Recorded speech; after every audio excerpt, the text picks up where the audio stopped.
तुमच्याकडून अपेक्षा आहे मराठा समाजाला दादा की आपण ओबीसीतूनच मराठ्यांना आरक्षण देण्याची भूमिका आज या ठिकाणी विरोध कुणाचा आहे? दादा आरक्षण भेटायला इतका वेळ तिकडे समोर नाही घ्या ना.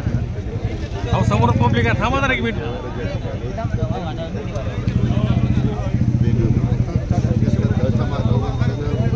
दादा पण यांच्याकडनं आम्हाला परवानगी मिळावी.